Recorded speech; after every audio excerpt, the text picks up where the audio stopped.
नमस्कार श्रद्धेय छात्र छात्री एवं मोर प्रिय शिक्षक अभिभावक बंधु समस्त को पुणी थे अन्वेषण को स्वागत करुच्ची मु गोपीकृष्ण विश्वा। एक लंबा व्यवधान पर आज पुणी थे आपण मान निकट को एक भिडियो नहीं आसी। थंबनेल देखि आपण माने जानि पारिथिबे कि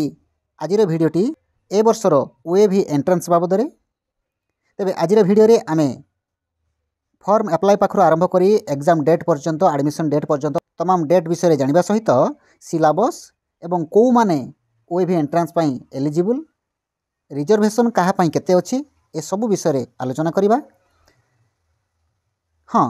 वीडियो आरंभ करिया पूर्व आपण मानको गोटे कथा कहि रखिबी जेहेतु मु निजे ओडिशा आदर्श विद्यालय रे जने शिक्षक भाव कार्यरत एवं दीर्घ 4 वर्ष धरी ओएवी एडमिशन सहित मतप्रत भाव जड़ित तेणु आजिर वीडियो रे आपण माने पाउथिबा प्रत्येकटी इनफॉरमेशन 100% करेक्ट बोली एश्योर रुहंतु। तेबे आ डेरी न करी आसंतु आरंभ करिबा आजिर वीडियो। जमिति आपण माने देखि पारुथिबे Odisha Adarsh Vidyalaya general guidelines for admission 2026 and 27 आसी जाइछि। प्रथमे आसंतु जानिबा एलिजिबिलिटी क्राइटेरिया अर्थात को पिला माने ओएवी एंट्रेंस दबा पई एलिजिबल ता विषय जानिबा।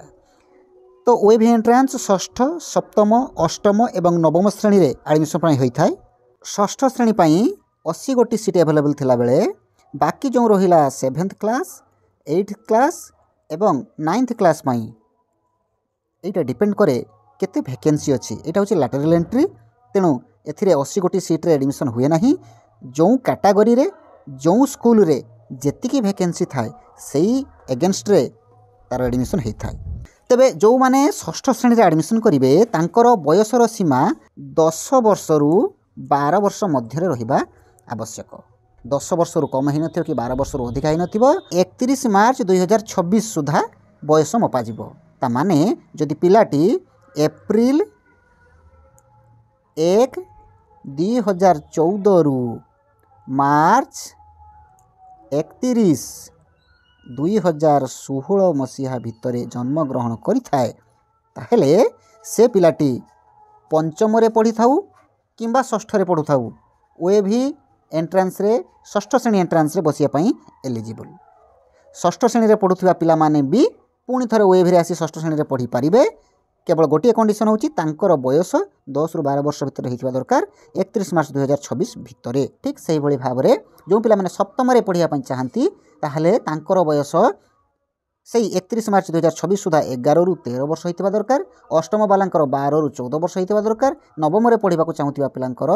13 रु 15 वर्ष भितर हेतिबा दरकार 31 मार्च 2026 सुधा। गवर्नमेंट पिला भी दे पारिबे प्राइवेट पिला भी दे पारिबे सीबीएसई बोर्ड पिला भी दे पारिबे ओडिया मीडियम पिला भी दे पारिबे समस्त पिला एलिजिबल ओएवी एंट्रेंस दबा पई।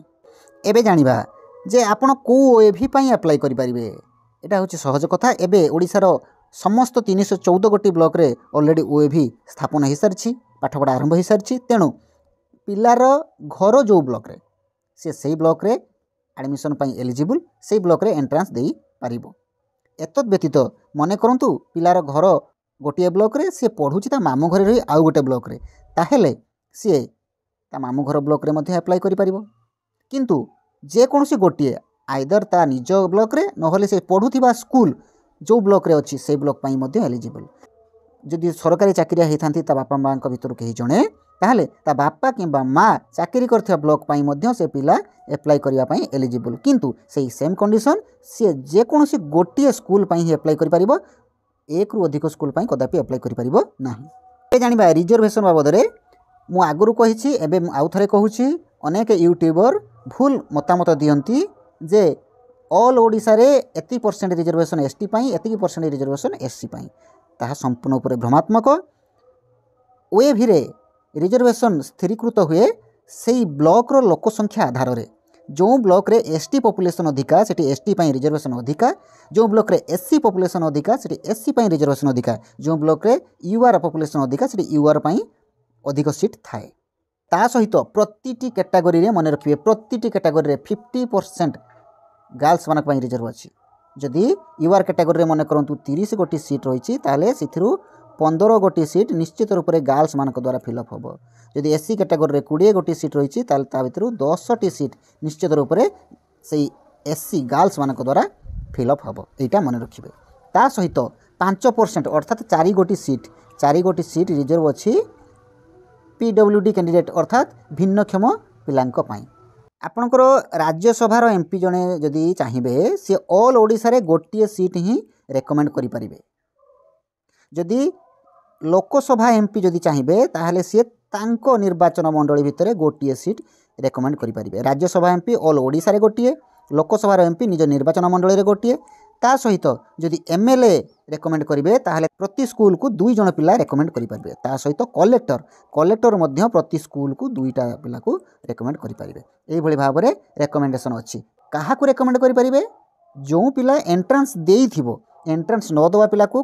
केही चाहिए भी रेकमेंड करें ना केवल एंट्रांस देइथिबा पिला को ही एमाने रेकमेंड करें आउ एंट्रांस रिजल्ट बाहर 10 दिन भितर ही आपन को एप्लाई करने पड़ो तेणु एंट्रांस रिजल्ट बाहर गोटे 2 दिन भितर एप्लाई कले से 10 दिन भितर रेकमेंडेशनटा देवे मन रखु जो मैंने षष्ठ श्रेणी एंट्रांस देवाई इच्छुक अच्छा मन रखु तांकर टोटाल 60 गोटे क्वेश्चन आसो 60 मार्क आसो से 60 गोटे क्वेश्चन पंचम श्रेणी स्टैंडर्ड रे आसो पंचम श्रेणी बही मैक्सिमम क्वेश्चन आसे और पंचम श्रेणी लेवल रे ही क्वेश्चन आसे एवं 4टा विषय आसे 15 मार्क लेखाएं 4टा विषय इंग्लिश रु 15 मैथमेटिक्स रु 15 साइंस रु 15 एवं सोशल साइंस रु 15 टोटाल 60 मार्क आसे नेक्स्ट जो मैंने लैटरल एंट्री 7th 8th एवं 9th पाई प्रिपेयर होचंती से मन रखु तांकर 100 मार्क क्वेश्चन आसीबो 7th वाला 6th स्टैंडर्ड रे 8th वाला 7th स्टैंडर्ड रे एवं 9th वाला 8th स्टैंडर्ड रे क्वेश्चन पाइबे बोथ ओडिया एवं इंग्लिश लैंग्वेज रे क्वेश्चन रहिबो फाइनली एबे आसंतु जानिबा ए आदर्श विद्यालय एंट्रांस पाई फॉर्म अप्लाई पाखरु आरंभ करी एडमिशन पर्यंत समस्त तारीख विषय रे प्रथम हैला कमेंसमेंट ऑफ ऑनलाइन रजिस्ट्रेशन आरंभ होबो 12/11/2025 रु अर्थात फॉर्म अप्लाई आरंभ होबो नवेम्बर 12/2025 माने आज पाखरु आपण माने जेकोसी इंटरनेट कैफ को जिबे सेठी लॉगिन करिवे www.beseodisha.ac.in रे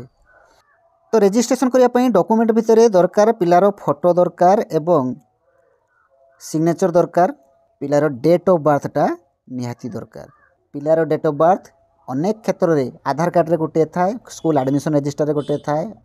बार्थ सर्टिफिकेट रे गोटे थाए एमती मिसमैच होता है तेणु आपण मैंने जोटा करेक्ट सेटा स्कूल को जी हेडमास्टर को पाखर लेखिकी आणिकी सेटा को एंटर करेंगे नवेम्बर 12/2025 रु रजिस्ट्रेशन आरंभ करिपारिबा एवं रजिस्ट्रेशन लास्ट डेट होची नवेम्बर 28/2025 माने 2 सप्ताहर समय आपनको दियागला रजिस्ट्रेशन पई एडमिट कार्ड डाउनलोड करिवे 2025 मसिया डिसेंबर मास 26 तारिख पाखरु डिसेंबर 26 पाखरु एडमिट कार्ड आसी जिवो सेही वेबसाइट रे जो वेबसाइट रे आपण फॉर्म अप्लाई करथिबे सेही फॉर्म रो जो रजिस्ट्रेशन नंबर थिबो से रजिस्ट्रेशन नंबर को आपण एंटर करले डिसेंबर 26 परे सेथिरे एडमिट कार्ड शो करिवो एडमिट कार्ड डाउनलोड कर सारा पर आपणकर एंट्रांस होची 2026 जनवरी 9 तारिख मन रखु बहुत चांस अच्छी यही डेट रे ही परीक्षा हम जदि बाय चांस किसी असुविधा हुए तो गोटे 2 दिन एपट सेपट हो पारे मे बी आर्ली हो पारे मे बी गोटे दिन लेट हो पारे किंतु